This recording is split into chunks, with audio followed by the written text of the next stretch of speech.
السلام علیکم ورحمۃ اللہ وبرکاتہ۔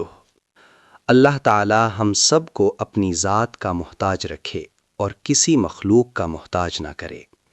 اصل طاقت، اصل اثر اور اصل اختیار صرف اللہ رب العزت کے ہاتھ میں ہے۔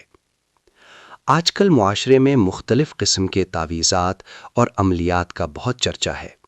بعض لوگ یہ دعویٰ کرتے ہیں کہ فلاں عمل سے کسی کے دل میں بے چینی پیدا کی جا سکتی ہے یا کسی کو اپنی طرف مائل کیا جا سکتا ہے۔ لیکن ایک مومن کا عقیدہ یہ ہونا چاہیے کہ دلوں کا مالک صرف اللہ تعالی ہے۔ قرآن مجید ہمیں سکھاتا ہے کہ محبت، الفت اور سکون اللہ کی طرف سے عطا ہوتا ہے۔ اگر آپ کسی کے دل میں اپنی قدر پیدا کرنا چاہتے ہیں تو اس کا بہترین طریقہ اخلاص، حسن اخلاق اور دعا ہے۔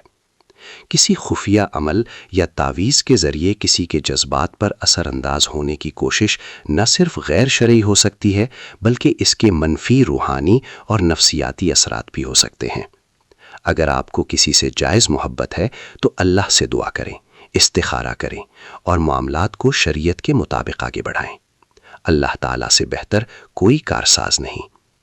ہمیشہ یاد رکھیں، جو چیز اللہ کی رضا کے خلاف ہو اس میں کبھی حقیقی برکت نہیں ہوتی۔ اللہ تعالی ہمیں صحیح راستہ اختیار کرنے کی توفیق عطا فرمائے۔ آمین۔